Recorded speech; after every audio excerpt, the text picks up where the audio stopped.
dia, obrigado pela presença. Na verdade, eu tenho duas perguntas bem simples. A primeira é o que o coletivo faz objetivamente para diminuir a violência contra a mulher no seu campus?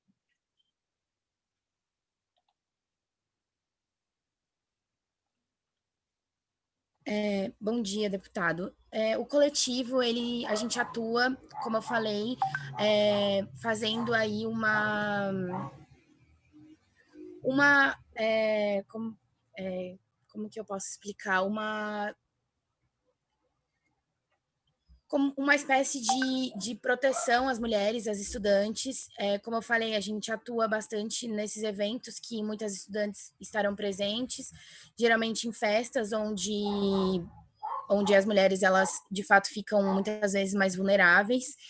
E, como eu falei antes também, nos trotes da universidade, a gente também já fez algumas rodas de conversa com as mulheres para falar sobre o tema, para conversar sobre como isso se apresenta para elas, como elas costumam recorrer, e a gente também consegue, assim, o respeito de muitos homens dentro da universidade. Então, o que eu já percebi nesses 3 anos atuando no coletivo é que muitas vezes, quando o coletivo está presente em diversas ações, a incidência de casos de assédio diminui, porque a gente faz aí como se fosse essa observação mesmo, tá ali fazendo uma vigilância das mulheres. Então, a gente atua em relação ao assédio dessa forma. Legal. Eu abri um bloco de notas aqui para anotar objetivamente quais são as medidas. Eu entendi o seguinte: rodas de conversa nos trotes e presença nas ações para a vigilância. É isso? Não, a gente não faz a roda de conversa no trote, a gente faz rodas de conversa ao longo do semestre, como eventos do coletivo, e no trote, como é um evento aberto, onde as caloras estão presentes e veteranos também, a gente faz a vigilância. Então, a gente dá apoio, a gente fica com água, com objetos que possam ajudá-las, caso elas estejam sujas, etc., fazendo essa vigilância e também ajudando, e também monitorando a ação dos veteranos. Então, casos de, beba isso, e a menina não quer, a gente, enfim, faz ali uma proteção das mulheres. Entendi. Bom, eu vou então te dar quem sou eu para fazer isso, mas vou te dar uma dica. Eu anotei aqui no meu bloco de notas: rodas de conversa barra vigilância em ações, né? Minha sugestão para você: se vocês querem ser um coletivo firmemente atuante, se vocês querem de fato fazer a diferença, a primeira coisa que vocês têm que fazer é saber as ações objetivas que vocês realizam e quais os resultados que eles geram. Né? Eu digo aqui, trazer números, mostrar exemplos, citar datas, falar: olha o que a gente fez, a gente faz isso. Pelo que me parece, primeiro que você até demorou um pouco para achar o que vocês fazem, né? E depois eu anotei no meu bloco de notas aqui: rodas de conversas barra vigilâncias em ações. Aí você tentou ainda exemplificar o que é uma vigilância em ação. Se alguém der uma coisa, bebe, a gente vai vigiar se a mulher vai querer beber aquilo ou não. Então, enfim, pessoalmente, não me parece satisfatório a ação que vocês estão promovendo contra a violência contra a mulher. Mas eu vou te falar onde eu acho que pode pecar, e até eu não vou duvidar da intenção, mas pode pecar e prejudicar, inclusive, a luta das mulheres. Um dos problemas mais graves que nós temos da violência contra a mulher é justamente você não levar a sério denúncias, e uma das causas, né, desse problema são as denúncias caluniosas. Eu já fui vítima disso. Eu já fui vítima de denúncia caluniosa de estupro. Eu respondi um processo criminal de estupro, e é óbvio que eu não tinha feito isso, consegui provar na justiça e entrei com um processo de denunciação caluniosa contra a pessoa que fez isso, né? Tem vídeo só disso, tudo, etc. Isso rodou bastante aí, todo mundo sabe dessa história. A questão é o seguinte: o que o coletivo feminista de vocês faz para combater falsas denúncias?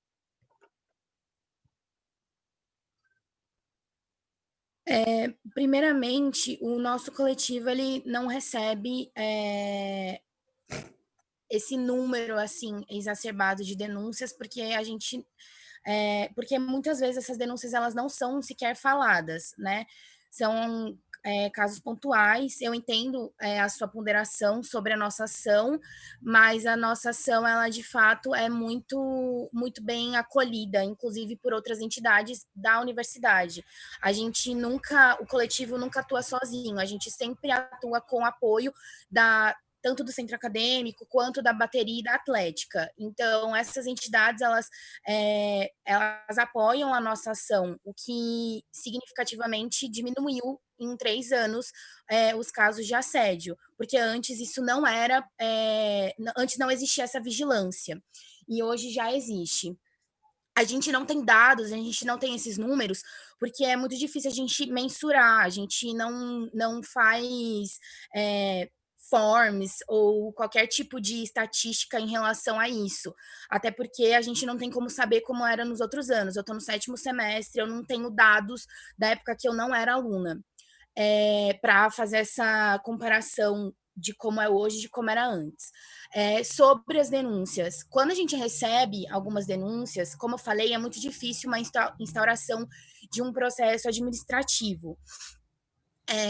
A gente tenta, obviamente, conversar com as mulheres, perguntar como aconteceu, como se deu a situação, perguntar se elas sabem, se elas conseguiriam falar quem era a pessoa, nome ou aparência, alguma coisa nesse sentido, se sabe de algum amigo, alguém que a gente possa, de fato, conversar também. Né? Porque eu acredito que, como estudante de direito, a gente conhece alguns direitos básicos, como o direito do contraditório e da ampla defesa. A gente jamais denunciaria um aluno sem antes ouvir, sem antes simplesmente jogar um nome para qualquer diretor ou coordenador da universidade. Então, isso não existe, a gente nunca fez, nunca faria isso. Das vezes que aconteceu, que a gente recebeu denúncias, o que aconteceu foi que a gente procurou a pessoa, a gente conversou com o rapaz, a gente tentou ao máximo manter esse diálogo entre as duas partes, mas assim, a gente nunca chegou de fato a uma denúncia administrativa, porque o nosso último caso de assédio que aconteceu foi, por exemplo, com um menino que nem estudante do Mackenzie mais ele era. Então, é muito difícil a gente tentar administrativamente tomar alguma medida sobre isso. O rapaz, ele não estuda mais lá. A gente não poderia fazer nada sobre isso. A gente auxilia as meninas e fala para, por exemplo, chamar a polícia nesses casos, procurar uma delegacia, mas muitas vezes elas mesmas não querem procurar a delegacia, elas ficam com medo. Isso é muito comum, o medo entre as vítimas, né? Principalmente quando, às vezes, é um aluno que ainda frequenta o Mackenzie, porque é aquilo, você vai denunciar a pessoa e a pessoa está ali todos os dias na sua universidade. Então, o medo é muito comum, elas também têm medo de serem expostas. E então é isso, assim, a gente claro que não denuncia ninguém sem antes conversar e manter um diálogo, mas as nossas medidas, elas são essas.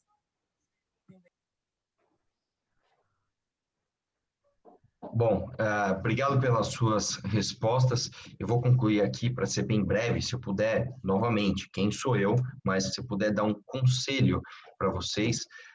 Muitas vezes, e qual que é a imagem que a sociedade, muitas pessoas têm quando se fala em coletivo feminista? Tá? Eu não estou falando que vocês são isso, mas eu vou dizer qual a impressão que se passa quando se fala, coletivo feminista, lá vem as esquerdistas, lá vem não sei o quê, e não levam vocês a sério, tá?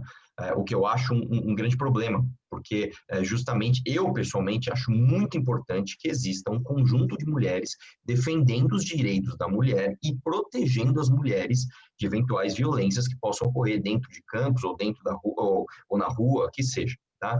Então, se eu puder, né, dar um direcionamento aqui, eu acho que o coletivo de vocês, eu não sei sinceramente o do Mackenzie como que funciona, eu não conheço o seu trabalho, tá? Vou dar um conselho genérico aqui, o que eu falaria para quando uma pessoa se apresenta como membro de um coletivo feminista. Tentem não ser usados como massa de manobra de brigas políticas. Tá? Então, quando o debate, né, for, vou dar exemplos aqui, reforma da Previdência, PEC do teto, isso, aquilo, não fiquem sendo braço de partido político ou de ideologia A ou B. Né? Eu acho que a luta ela tem que se focar justamente naquilo que a gente consegue ser propositivo. Eu vou ser bem sincero para você, eu não fiquei satisfeito com suas respostas. Tá? Eu não acho que você me respondeu com ações objetivas que são eficazes no combate da violência contra a mulher. Então, eu acho que se focar a energia mais nisso, né, e de novo, eu não conheço o seu trabalho, mas digo pelo que você me apresentou aqui, se focar mais nisso e menos em outras brigas políticas que não necessariamente têm a ver com o tema principal, eu acho que o trabalho vai ser melhor feito, tá bom? Obrigado pela sua presença e parabéns pelo trabalho.